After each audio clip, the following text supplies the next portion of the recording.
നിങ്ങളുടെ കുട്ടിക്കാലത്ത് ഇന്നും ഓർമ്മിക്കാൻ ആഗ്രഹിക്കുന്ന ഒരു മെമ്മറി എന്താണ്?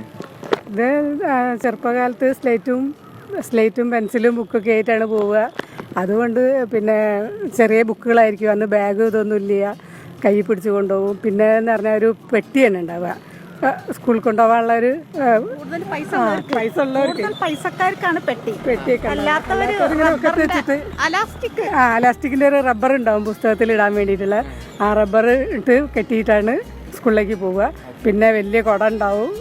കുട ഉള്ളവർക്ക് കുട ഉണ്ടാവില്ല, മഴക്കാലം വന്നാൽ ബുദ്ധിമുട്ടാണ്. പിന്നെ ഡ്രസ്സ് കഷ്ടപ്പാട് മുഴുവനും നനഞ്ഞിണ്. കുടന്റെ മറ്റേ സാധനം ലഭിക്കണേ, അത് കുതിര ഒറ്റ ഇല്ല ഈർക്കൾ എന്തെങ്കിലും തെരഞ്ഞു പോകും. അതെടുത്ത് ഇതിൽ തിരികെ വെക്കുമ്പോഴേക്കിന് കുട ഇങ്ങനെ പിടിക്കാനാകുമ്പോഴേക്കിന് മഴ തോർന്നുണ്ടാവും. അപ്പൊ പെയ്ത മുഴുവനും കൊണ്ട് അങ്ങനെയൊക്കെ. പിന്നെ പറഞ്ഞാല് ദാരിദ്ര്യം, കഷ്ടപ്പാട്, ഇതൊക്കെയാണ് ആ കാലങ്ങളിൽ. ഇതൊക്കെ ഒന്നും അറിയണ്ടാവില്ല, അത്രയും കഷ്ടപ്പാടാണ്. ഇന്ന് എന്താ സുഖം എല്ലാവർക്കും, ഇന്ന് എല്ലാവർക്കും സുഖമാണ്. സുഭിക്ഷമായിട്ട് ഭക്ഷണവും യാത്രയും എല്ലാം. സ്വന്തം വണ്ടി ഇല്ലാത്തവരില്ല. ഞങ്ങൾക്കൊക്കെ പോകണമെങ്കിൽ എത്രയോ ദൂരം നടന്ന് പോകണം. സ്കൂളിലേക്കൊക്കെ പോകുമ്പോൾ നടന്ന് പോവുക. പിന്നെ മഴയാണെങ്കിൽ മഴ കൊള്ളുന്നവർ കൊള്ളുക. അങ്ങനെയൊക്കെയാണ്. ഭക്ഷണം കിട്ടൂല, ശരിക്കും കഷ്ടപ്പാട്. അതന്നെ. ഇന്നത്തെ പോലെ പേടിക്കാല്ലേ. കുട്ടികള് മൈലുകൾ താണ്ടിയിട്ട് ആണ് സ്കൂളിലേക്ക് നടന്നു വരിക. ഈ യൂണിവേഴ്സിറ്റി സ്കൂളിൽ ഷിഫ്റ്റ് ആയിരുന്നു. രാവിലെ 8 മണിക്ക് മുന്നേ ബെല്ലടിക്കും. ആ സമയമാകുമ്പോഴേക്കിന് സ്കൂളിലെത്താൻ കുട്ടികൾ എത്രയോ കിലോമീറ്ററുകൾ നടന്നിട്ട് വേണം ഇവിടേക്ക് എത്താൻ.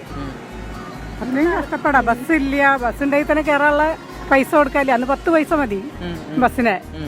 പിന്നെ എന്താ പാസ്, ആ 10 പൈസ തന്നെ കിട്ടൂല വീട്ടിൽ നിന്ന്, കിട്ടാണ്ടാവില്ല. അപ്പൊ നടക്കന്നെ, ഷോർട്ട് വഴി കൂടെ അങ്ങനെ നടന്നു പോകും. അതെ, ഇന്ന് നടക്കാൻ പറ്റൂല. പെൺകുട്ടികൾക്കും പറ്റൂല, ആൺകുട്ടികൾക്കും പറ്റൂല. ഇന്നത്തെ കാലം അങ്ങനെയാണ്. അത്രേ ഉള്ളൂ.